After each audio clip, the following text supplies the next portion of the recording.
सावित्रीबाई फूले भारत की एक ऐसी विलक्षण महिला थी जिन्होंने भारतीय महिलाओं के अधिकारों को बेहतर बनाने में अति महत्वपूर्ण भूमिका अदा की थी। उन्हें भारत के नारीवादी आंदोलन की अग्रणी दूत माना जाता है। लक्ष्मी और खंडोजी पाटिल की सबसे छोटी बेटी के रूप में 3 जनवरी 1831 ईस्वी के दिन महाराष्ट्र के सतारा जिले के नायगांव में सावित्रीबाई फूले ने जन्म लिया। सावित्री माली समुदाय से थी। 9 वर्ष की उम्र में उनकी शादी 13 वर्षीय ज्योतिराव फूले के साथ करवा दी गई। खेलने पढ़ने की उम्र में ससुराल में सावित्री को औरत बनने के गुर सिखाए जाने लगे। यूं भी सावित्री उस समय तक अशिक्षित ही थी, पर उनके पति ज्योतिराव को कुछ और ही मंजूर था। वे उच्च शिक्षित होने के लिए विलायती अध्यापकों द्वारा संचालित सरकारी विद्यालयों में पढ़ने जाते थे। यूं भी किसी पति ने अपनी पत्नी के प्रेम की खातिर ताजमहल बनवाया, तो किसी ने पहाड़ का सीना चीरकर रास्ता बना दिया। पर ज्योतिराव एक ऐसे पति थे जो ये चाहते थे कि जब वह उच्च शिक्षित बनकर समाज के सामने जाएं, तो बड़े फख्र से यह कह सकें कि मैं ही नहीं, मेरी पत्नी भी उच्च शिक्षित है।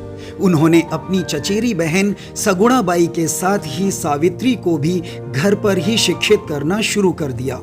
घर पर अपनी प्राथमिक शिक्षा पूरी करने के बाद उन्होंने आगे की पढ़ाई अमेरिकी मिशनरी स्कूल अहमदनगर और नॉर्मल मिशनरी स्कूल पूना से टीचिंग की शिक्षा पूरी की।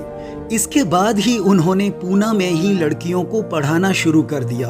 1851 के अंत तक सावित्रीबाई और ज्योतिराव पूना में लड़कियों के लिए 3 अलग-अलग स्कूल चला रहे थे। तीनों स्कूलों में लगभग 150 छात्र नामांकित थे। फूले के पढ़ाने के तरीकों को सरकारी स्कूलों में प्रयोग किए जाने वाले तरीकों से बेहतर माना जाता था।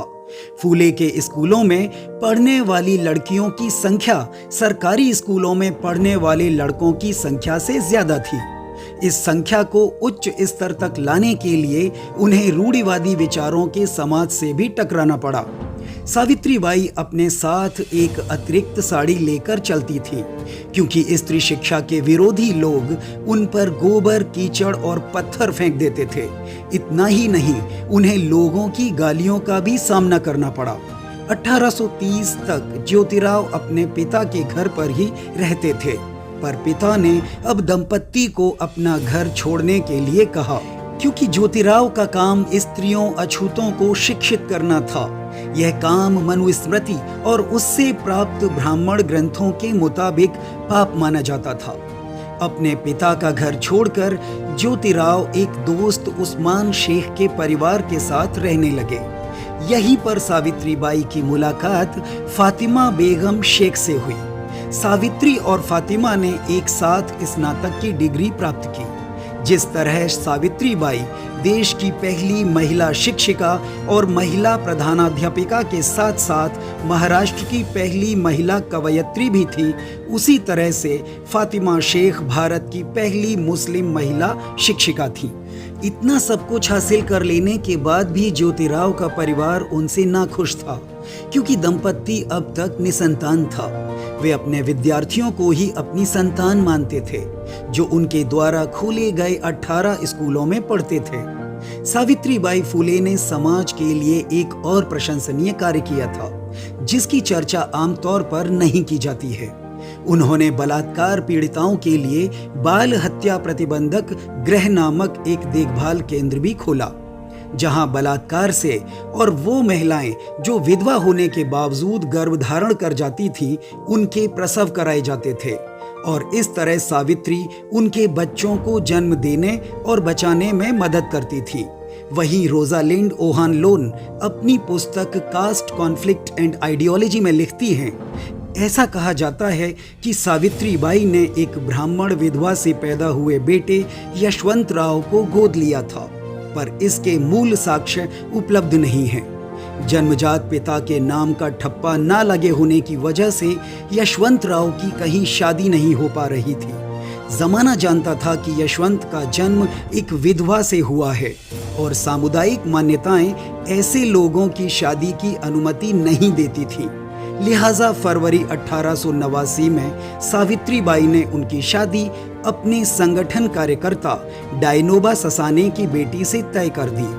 1897 में दुनिया की तीसरी महामारी ब्यूबोनिक प्लेग से लोगों को बचाने के लिए सावित्री और उनके पुत्र यशवंत ने पुणे में एक क्लिनिक खोला, जहां मरीजों का इलाज करते समय वह भी प्लेग की चपेट में आ गईं और 10 मार्च 1897 की रात 9 बजे उनकी मृत्यु हो गई।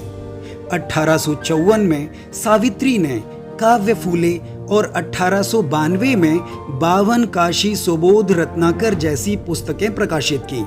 उनकी एक कविता जाओ शिक्षा प्राप्त करो बेहद प्रसिद्ध हुई। वे एक उत्साही नारीवादी महिला थीं। उनके महिला सेवा मंडल में हर जाति, वर्ग और धर्म की महिलाएं एक ही चटाई पर बैठती थीं।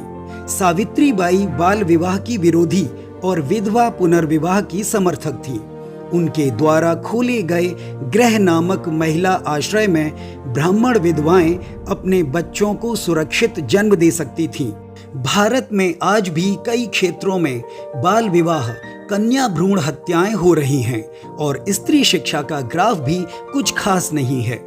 ऐसे में आज से करीब 170 साल पहले सावित्रीबाई फुले को किन किन समस्याओं का सामना करना पड़ा होगा, इसकी कल्पना मात्र से ही जिस्म में सिहरन सी हो उठती है।